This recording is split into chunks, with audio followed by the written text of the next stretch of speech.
Wa amma bi ni'mati rabbika fahaddith. Dan terhadap nikmat Tuhanmu maka hendaklah kamu menyebut dengan bersyukur. Apa maksud sebut hadis? Setengah ulama seperti Imam Mawardi menyatakan perkataan hadis makna cerita pada kawan-kawan yang baik-baik dengan kamu. Kalau kita dapat nikmat, cerita pada kawan-kawan yang baik ni. Jangan cerita pada kawan yang tak tahu pelekor ni. Dia pasti dengki kat kita. Dia pasti merancang sesuatu keburukan untuk kita, atau dia pasti cuba mewujudkan fitnah pada kita. Maka bila kita dapat nikmat, pertama cari kawan-kawan kita yang baik-baik, cerita. Kenapa kita kena cerita nikmat? Sebab kita bersyukur. Lagi, supaya kita dapat berkongsi. Kan nikmat yang paling baiklah nikmat yang dapat dikongsi, bukan nikmat perak kat kita seorang. Alhamdulillah saya dapat nikmat ilmu, maka kongsi. Al-Imam Az-Zuhri rahmatullahi alaih, guru pada Imam Malik, Syihabuddin Az-Zuhri. Kalau dia dapat satu hadis, dia nak satu nikmat besar. Bila dia duduk mengaji, dapat satu hadis daripada Nafi'. Nafi' bekas hamba Ibnu Umar. Kalau Ibnu Umar tanya dia, apa benda kamu minat buat? Saya minat mengaji. Kan Ibnu Umar dia suka merdekakan hamba. Kalau hamba dia rekod dia baik, sembahyang bagus, semua dia akan merdekakan. Maka bila merdeka dia akan tanya nak buat apa? Nak buat projek, dia beri modal. Ada kata, oh saya nak buka kedai, ambil duit, buka kedai. Nafi' ni tak, saya nak jadi ulama. Pergi belajar kata Ibnu Umar. Maka jadilah dia orang paling alim. Ini teguh pada Imam Zuhri. Dan juga teguh pada Imam Malik rahmatullah. Nafi' bila ajar satu hadis saja kepada Zuhri, Zuhri seronok. Dia nak cerita ke orang ni, dapat satu hadis. Hari tu saudara dia tak jumpa orang nak cerita. Dia balik rumah, dia gerak orang gaji dia. Bangun. Kenapa? Ni nak cerita satu hadis Nabi ni. Gerak orang gaji. So dengar. Kita agak gerak orang gaji kat rumah. Beritahu tak kita belajar orang ni. Saya malah belajar hadis ni, cerita ke orang gaji. Payahlah. Sebab kita orang gaji nak suruh buat atau jangan buat. Itu je. Kita tak nak berkongsi kebaikan. Imam Zuhri ni saudara, orang gaji dulu maksudnya hamba. Gaji tu tinggi sikit. Ni hamba. Dia boleh gerak untuk baca hadis Nabi SAW. Dia kata, aku cukup seronok sehingga aku berkongsi nikmat. Lagi tak ada orang dengar, aku rasa macam kekurangan. Sama juga bila kita dapat nikmat. Lagi mana tak berkongsi nikmat, kita tak seronok. Kita dapat bonda belanja seorang-seorang, seronok. Kita seronok bila belanja isteri, anak-anak, balik kampung. Mak, saya boleh bonda 8 bulan ni, mak nak tu. Kita jadi seronok.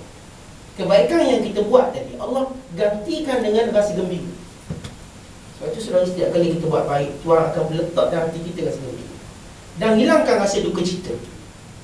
Kerana itu siapa yang dibaliki dengan duka cita, gembirakan orang, dia akan gembira. Gembirakan orang. Cari orang, siapa pun. Apa hajat dia yang mungkin menyebabkan dia sedih. Oh yang ni anak dia tak cukup biaya kat hospital, okey? Akhirnya kita akan gembira. Gembira dengan air mata dia. Gembira dengan ucapan terima kasih. Orang lain macam-macam ni buat cuba gembirakan kita melalui filem-filem hebat. Tak. Tapi seorang cakap terima kasih jika ada tolong saya. Gembira kita. Dia tak payah berlakon lepas kita. Dia cuma terima kasih. Kan dia datang dengan sifat ikhlas. Sifat ikhlas dia jadi suatu, kita katakan keajaiban luar biasa. Ini orang yang macam kita sekarang nak dapat rasa gembira, tengok TV lah, tengok filem untuk rasa gembira. Kita lupa ada gembira saudara bersifat semula jadi yang agung. Bila seorang datang yang susah, yang ditimpa musibah, lalu saudara lepaskan musibah dia, dia datang jumpa saya, dia kata terima kasih banyak-banyak. Saudara akan gembira. Saudara mungkin menitiskan air mata kerana gembira atas kegembiraan dia. Ini yang kita kena cari saudara. Gembira ni luar biasa. Dia tak macam gembira kita tengok lawak. Gembira kita tengok lawak ni, lepas habis lawak ke hati, jadi jahat. Dia tak sama macam gembira kerana kita tolong orang beriman yang berada dalam kesusahan. Nabi SAW menyatakan, man naffasa al-mu'min kurbatan min qurabi dunya, naffasallahu anhu kurbatan min qurabi yaumil qiyamah. Siapa yang melepaskan kesempitan, satu kesempitan daripada kesempitan dunia, maka Allah pasti akan melepaskan kesempitan di akhirat kepada-Nya. Ini anugerah yang agung. Dan perkataan hadis juga saudara, maknanya sebut untuk diri kita. Yang tadi saya kata sebut untuk kawan kita. Beritahu pada kawan-kawan kita, keluarga kita, kita dapat nikmat, jangan sembunyikan. Naik pangkat, cerita ke mak, cerita ke ayah. Mak naik pangkat ni mak. Cerita pada kawan-kawan aku dah naik pangkat. Bukan sombong, tidak. Tapi bersyukur atas nikmat Allah. Jangan naik pangkat diam, naik gaji diam. Seronok ke hidup ni. Semua benda kita dapat, kita diam. Dapat nombor 1 senyap. Ni orang tak berbesara. Kalau orang tu seorang manusia normal, pasti kegembiraannya dia mau dikongsi. Maka kita kena kongsi dengan orang betul-betul baik. Jadi bila kita dapat nikmat, saudara-saudara semua, kalau tak boleh cerita ke orang, cerita kepada diri kita. Allah, selama aku hidup banyaknya nikmat Allah. Ni dapat pula dah nikmat. Aku dapat pula nikmat anak baru, zuriat baru atau sebagainya. Ini maksud hadis. Alusi kata dalam kitabnya Ruhul Ma'ani, menceritakan nikmat Allah merupakan tanda syukur kepadanya. Ini yang disebut oleh Umar bin Abdul Aziz, Al-Hasan, ini Hasan Al-Basri, Qatadah dan Fudail bin Iyad. Qatadah seorang ulama tafsir, Fudail seorang sufi. Yang zahir dikehendaki dengan nikmat ialah apa yang Allah kurniakan pada Nabi SAW dari berbagai cabang kenikmatan. So asal ayat ni Allah Ta'ala suruh Nabi SAW bersyukur dengan segala nikmat. Para ulama menyebut nikmat apa yang Nabi SAW dia ajar bersyukur. Pertama, nikmat kenabian, nikmat Nabi. Sebab Nabi Muhammad jadi Nabi, maka kena syukurlah pada Allah, Tuhan pilih dia. Yang kedua, nikmat Islam. Ini untuk kita, kita ada Islam, kita patut syukur. Kata Ibrahim bin Adham rahmatullahi alaihi, setiap manusia bila berpagi-pagi perlu melazimi 4 kesyukuran. Setiap manusia bila dia berpagi-pagi, artinya bila keluar waktu hari yang baru, esok maksudnya, maka 4 benda kita kena sentiasa ingat dan bersyukur pada Allah. Pertama, Allah Ta'ala masih beri kita petunjuk dan beri kita Islam. Bersyukur, alhamdulillah. Esok, pagi esok, kita solat subuh, kita berzikir, ya Allah, alhamdulillah aku masih Islam. Aku masih dalam hidayahmu, ya Allah. Aku masih dalam ketaatanmu, ya Allah. Maka dia wajib syukur. Bukan semua Tuhan beri tu, kita Tuhan bagi. Topak pula, lebih pula. Orang lain cuma kekalkan Islam, kita bukan sekadar kekal Islam, tapi kekal taufik. Subuh pergi, qiyamul kita buat, baca Quran kita buat. Ya Allah, syukur hari ni, ya Allah, Engkau beri aku kekuatan untuk solat subuh berjemaah, baca Quran, duduk dalam majlis ilmu. Engkau masih beri aku Islam. Mudah-mudahan aku mati dengan nikmat ini. Satu. Yang kedua, kata Ibrahim bin Adham, syukurlah sebab kamu jadi umat Muhammad SAW. Umat Muhammad, Tuhan beri zikir macam-macam, Tuhan beri pahala macam-macam, darjah macam-macam. Antaranya Allah beri kepada umat Muhammad ucapan inna lillahi wa inna ilaihi raji'un. Kalau disebut, maka dia akan mendapat selawat dari Allah, rahmat dan petunjuk. Umat lain, saudara, kalau mereka ditimpa musibah, mereka tak sebut inna lillah. Lihat apa yang berlaku pada Nabi Allah Yaqub AS. Apa dia kata bila tiba musibah? Dia sebut ya asafa, aduhai sedihnya, ya asafa. Dia tak sebut inna lillah. Sebab zikir itu hanya untuk umat Muhammad SAW. Allah berfirman, alladzina idza asabathum musibah qalu inna lillahi wa inna ilaihi raji'un ulaika alaihim salawatun min rabbihim wa rahmah wa ulaika humul muhtadun. Itu umat Muhammad ni, saudara, banyak ruang pahala kita dapat. Antaranya kita, saudara, kalau buat susah, buat onar, buat maksiat, Tuhan tak tukar jadi babi. Umat lain kena jadi babi, jadi bewok. Dikatakan antara sebab Nabi SAW tidak makan dhab, selain daripada alasan yang Nabi sebut, kerana dhab di antara juga binatang yang pernah Tuhan tukar. Manusia tukar jadi dhab, pernah ditukar. Artinya kalau Allah tukar manusia pada binatang jenis itu, teruklah binatang itu, seperti babi, monyet ke. Kan itu sudah kita umat Muhammad kata syukur pada Allah. Kita tak semayang 40 tahun kemudian insaf, tak jadi babi, tak jadi beruk, jadi orang. Akhirnya dapat hidayah pula. Alhamdulillah, saya dapat hidayah, saya nak mula baru hidup ni. Allah Ta'ala suka beri kita macam-macam hidayah. Allah tutup segala keaiban kita. Allah perkenalkan kita dengan orang baik-baik. Allah jadikan langkah kita cukup laju. Walau kita baru niat nak taubat, akhir kita jumpa orang-orang baik yang menggalakkan kita taubat, yang menyokong, yang gembira. Sebab itu sudah kita lihat artis, orang jahat, bila dia taubat, kita Tuhan beri rasa gembira. Oh, sebelum nak taubat, bagus sini, datang kat BBU ceramah sikit, macam mana kamu taubat. Panggil hati tak pernah ceramah, mesti pun tak pernah datang. Bila taubat dia datang tu ceramah. Ya, kelebihan umat Muhammad. Bila dia Isa, kita seronok. Bila dia masuk Islam, kita seronok. Itu umat Muhammad SAW. Yang tak berlaku pada umat. Anak-anak kita teruk, dajjal, tiba Masya Allah jadi baik, seronok lagi. Kita sanggup lupa yang dulu-dulu jahat. Kita terima dia seolah-olah dia bayi yang baru dilahirkan. Kita dengar orang jahat pergi Mekah, Allah baik, dah baik dah tu, dah jadi insaf. Kita selalu lihat bagaimana umat Muhammad Tuhan beri sifat ihsan, sifat ukhuwah tinggi. Walaupun pernah satu ketika terlajak, terbabas, namun Allah berikan peluang-peluang yang cukup besar sehingga kita merasakan beruntung di umat Muhammad. Dan yang ketiga, saudara, syukur Allah Ta'ala terus beri kita rezeki. Jahat macam mana pun Tuhan bagi rezeki. Mak kita kalau kita lawan sikit tak bagi dah duit. Majikan kita lawan sikit kena terminate. Tapi Allah Ta'ala walau macam mana bubuk kita, rezeki Tuhan bagi. Tuhan masih bagi kita melihat. Walau tiap hari siang malam pagi petang tengok benda lucah, Tuhan bagi tengok ni, boleh nampak lagi masjid, boleh nampak lagi kebaikan. Lihat rezeki Allah beri. Kalau kira ni kita ni pekat muka tak malu sangat dah. Yelah Tuhan bagi macam-macam, tiba kita buat jahat. Tak berhenti pula tu. Dan kadang-kadang sombong pula. Tapi lihat Allah tu beri pada kita manusia rezeki. Yang isap dadah tu Tuhan bagi dia rezeki macam-macam. Tongkek, besi bubuk. Tuhan bagi dia rezeki. Mudah pula rezeki dia dapat, mudah. Pada anak beli dadah je, Tuhan bagi mudah. Kalau polis tangkap mungkin tahan lama-lama, buat apa lepas lah. Artinya Tuhan bagi rezeki untuk menunjukkan betapa murahnya Allah, supaya manusia bila jenguk balik, muhasabah balik. Kalau tak muhasabah tak dapat, muhasabah balik, malu ke diri. Malunya saya duk tengok benda tak baik, Tuhan bagi lagi mata lagi. Saya duk dengar benda nista, ngompat, Tuhan bagi lagi telinga terang lagi. Tuhan bagi saya mulut, saya zikir kurang, tapi Allah bagi saya peta cakap. Alhamdulillah. Kalau kedai kopi saya lah juaranya. Tuhan bagi lagi lidah ni tak perlu lagi, Tuhan terus bagi supaya kita berzikir. So di sini kita katakan syukur kita pada Allah. Dan yang keempat, kerana Allah Ta'ala tutup keaiban kita patut syukur. Allah Ta'ala tutup keaiban kita ni. Kita manusia, mana tak ada keaiban, ada semua. Tapi Tuhan tutup. Tak ramai orang tahu keaiban kita. Ada seorang dua tahu, dan kita boleh tutup dengan taklah, saya tak buat macam tu. Dengan nafi. Dengan nafi dia tertutup keaiban. Aku tengok, aku tak buat yang mana-mana. Aku tahulah diri aku.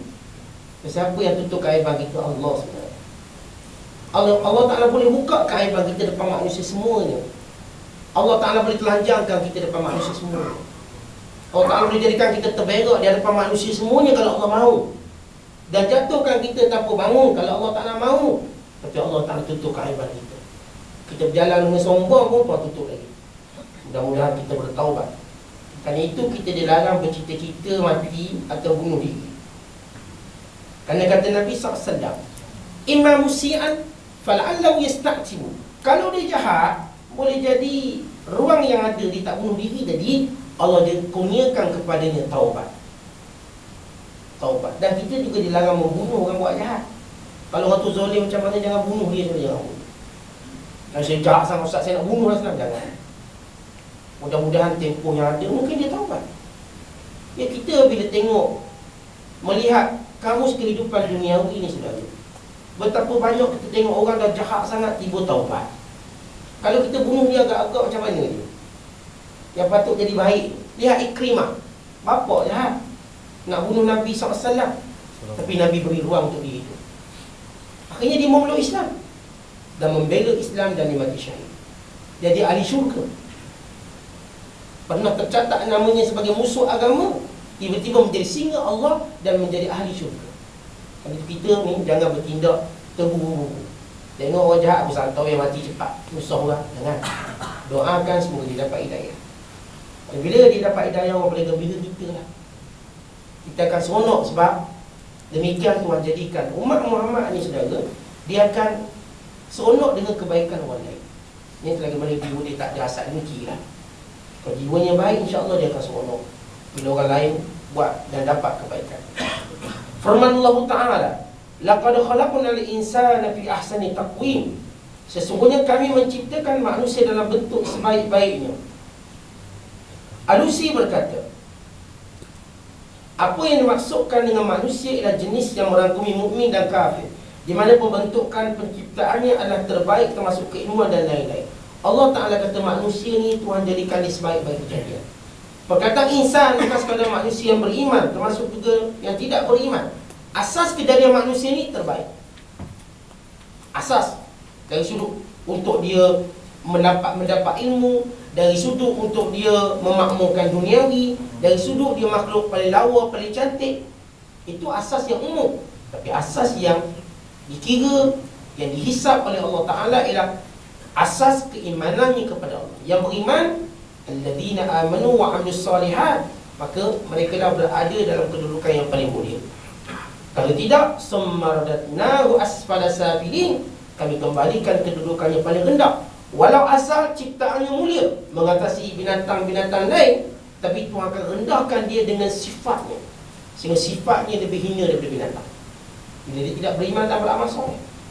Akhirnya kita lihat contoh sifat seksualnya. Sifat seksualnya teruk pada binatang. Binatang kenal jantan, kenal betina. Dia tak kenal. Dia tak kenal jantan, dia tak kenal betina. Dia homoseks, lesbian. Ya, direndahkan martabat dia. Atau dia tak erti jaga anak. Binatang erti jaga anak. Dia tak erti. Dia menganiaya anaknya sendiri. Dan dia tak erti bermuamalah dengan manusia. Binatang pun pandai muamalah dengan manusia. Binatang pandai muamalah, dia tak erti. Maka ini semua bila Allah kembalikan sifat dia yang terendah. Tuhan tidak jadikan fizikalnya rendah, tak, fizikalnya mulia. Tapi sifatnya bila tidak beriman, sifatnya bila tidak beramal soleh, maka sifat yang paling hina. Dia mungkin bercakap lebih buruk daripada cara binatang bercakap. Dia mungkin bertindak lebih buruk daripada para binatang atau mana-mana makhluk Allah bertindak. Ini sifat yang buruk yang kita boleh tengok masyarakat kafir. Macam mana sifat buruk mereka, dengan mabuk mereka, dengan hiburan yang melampau-lampau, dengan hilangnya, kita katakan, institusi kekeluargaan, hilangnya institusi masyarakat, hilangnya hormat menghormati, hilangnya kasih sayang. Semuanya hilang dalam masyarakat orang kafir. Yang ada buruk sangka, hasad, dengki, dan juga sifat sombong yang terus meninggi. Maka ini dia sifat yang rendah. Binatang pun sudah dia tak ada sifat sombong dia. Kalau kita lihat kisah binatang ni, agak-agak kita duk tengok, dia ada sombong tak sama-sama dia? Kita mungkin dengar cerita tak betul, dia binatang ni sombong sama-sama dia. Binatang tak sombong. Dia okey, tak ada benda dia nak sombong. Tapi kita manusia, setakat kasut baru nak sombong lah. Kasut, orang tak nampak pun kasut dia bawah. Dia pun mula rasa lain sikit, lebih sikit. Maka lihat manusia, bila Allah rendahkan dia, dia buat sesuatu, orang pun tak sedar pun dia nak sombong, orang pun tak tahu. Tapi dia sendiri memusnahkan dirinya. Kerana itu bila kita tengok binatang dalam banyak hal, kita akan maju. Allah Ta'ala dalam Quran banyak suruh kita tengok binatang-binatang. Banyak. Sama ada tengok dari kebesaran penciptaan Allah pada binatang, manfaat binatang berbanding kita kalau kita tidak beriman pada Allah dan beramal soleh, atau yang lain-lain, termasuk dalam isu kesesatan. Allah Ta'ala berfirman, ulaika kal an'am bal hum adall. Mereka tu macam binatang, bukan mereka lebih sesat. Walaqad alimtumul ladzina i'tadaw minkum fis sabt faqulna lahum kunu qiradatan khasi'in. Dan kamu tahu orang yang melanggar hukum Allah pada hari Sabtu, kami katakan, kami jadikan mereka kera-kera, monyet-monyet, beruk-beruk yang hina. Mana Tuhan suruh kita tengok, hina beruk kat mana juga? Hina beruk, punggung terdedah, beruk, nonggeng punggung. Tu hina apa ni binatang tadi. Nampak tunjuk kemaluan di depan orang. Itu hina beruk. Lagi apa kita tengok? Lihat muka dia. Muka sentiasa jahat, muka jahat, muka beruk. Tak boleh, tak ada rasa. Kita tengok tak adalah rasa macam nak dekat, nak berkasih sayang. Muka jahat, nak gigit orang je. Artinya sebab bila kita tengok beruk dan kita kaji cara dia makan, tamak dia, tengoklah kaki dia sama dengan tangan ni. Dia tak dang tangan, kaki dia ambil. Dia kaki dan tangan dua-dua boleh mengambil, boleh makan. Sampai peringkat dia boleh pegang kanan, pegang kiri, pegang kaki kanan, pegang kaki kiri, kemudian pemolok ada lagi ni. Orang beruk kan boleh simpan makanan. Yang makan-makan disimpan kat sini. Yang kat tangan dia. Kalau dipanjat pokok rambutan kita, dia seekor dia habis pokok, dia tak makan, dia rosakkan. Lihat sifat buruk. Orang kita pun ada pepatah sebut macam beri bunga pada monyet, beri pada beruk lagi hebat. Macam beri bunga pada beruk pada monyet. Apa dia buat pada bunga? Dia tak tahu nilai keindahan. Sebenarnya dia ada sifat tamak atau sifat merosakkan. Sebab itu dia akan merosakkan semuanya. Jadi Allah Ta'ala suruh perhati pada binatang, supaya kita menjadi orang yang lebih bersyukur, orang yang lebih bersabar, orang yang lebih beriman, orang yang lebih taat kepada Allah SWT. Dalam hadis daripada Abu Hurairah radhiyallahu ta'ala anhu, Nabi SAW bersabda, Inna Allah Ta'ala la yanzuru ila ajsamikum wa la suwarikum, walakin yanzuru ila qulubikum wa a'malikum. Sesungguhnya Allah Ta'ala tidak melihat pada fizikal dan juga rupa paras kamu, tetapi ia melihat pada hati-hati dan amalan kamu. Hadis riwayat Imam Muslim. Ya, ulama-ulama kaji benda ni. Sebagaimana kata Athaillah As-Sakandari dalam hikam yang ke-10, kata beliau, al-a'malu suwarun qa'imatun wa arwahuha wujuduka wujudu sirril ikhlasi fiha. Maknanya amal-amal ini hanyalah gambaran-gambaran zahir, tetapi kemuliaan roh pada amalan itu ialah kewujudan rahsia keikhlasan padanya. Artinya saudara, Allah Ta'ala melihat pada ukuran yang paling tinggi sekali dari sisi Allah ialah keikhlasan kita. Keikhlasan inilah yang mengajar kita bersyukur dan bersabar. Kita tanya, atau mungkin kita tertanya-tanya, macam mana orang tu boleh kuat untuk sabar? Macam mana orang tu ada kekuatan untuk syukur? Ya, kerana dia ada ikhlas. Rupanya ikhlas merupakan roh kepada orang beriman. Orang-orang yang benar ikhlas, misalnya kalau kita sebut seorang misalnya seorang ulama, katakan seorang ulama, bila Allah beri dia keikhlasan, maka dia senantiasa bersyukur dengan keadaan dirinya. Dia senantiasa berdoa, dia senantiasa istiqamah dalam perjalanan dakwahnya. Maka dia tidak rasa takut dan dia tak rasa bimbang akan kebencian, permusuhan musuh-musuh Allah. Dia tenang. Kerana keikhlasan menjadikan dia berani, keikhlasan menjadikan dia rajin, keikhlasan menjadikan dia begitu kuat dan istiqamah. Sebab itu rahsia para ulama, kita lihat, bila mereka ada keikhlasan, Allah jadikan mereka ni tahan lama. Mereka kita sebut tak dimakan oleh zaman atau musik. Dia bukan macam artis popular, gelap dah tak popular, dah tak buat, tak tahu nak buat apa, buka kedai lah. Tak, ulama Tuhan tak beri, tak jadi macam tu. Sekali dia jadi ulama dengan sifat ikhlas yang ada padanya, maka dia akan jadi ulama sampai bila-bila. Dengan keikhlasannya dia akan terus mendidik manusia. Orang ada tak ada, tetap akan ada orang yang Allah Ta'ala hantar untuk dididik, untuk dia beri ilmu, untuk dia beri nasihat. Sebab itulah dia amalan dia yang paling besar, yang Tuhan beri pahala. Walaupun kadang-kadang kita tengok tok-tok guru ni, ulama dah tua dah, cakap elok, cakap gagah, namun tetap akan ada untuk orang dapat kebaikan, kemuliaan. Tetap kan, mesti orang cari juga dia. Dari jauh seperti dipanggil untuk dijadikan saksi dan pertemuan, supaya nama-nama mereka terus abadi. Walaupun kalau kita tengok dah tak ada cakap dah, tapi Allah Ta'ala jadikan keberkatan usianya untuk terus diingati oleh orang lain.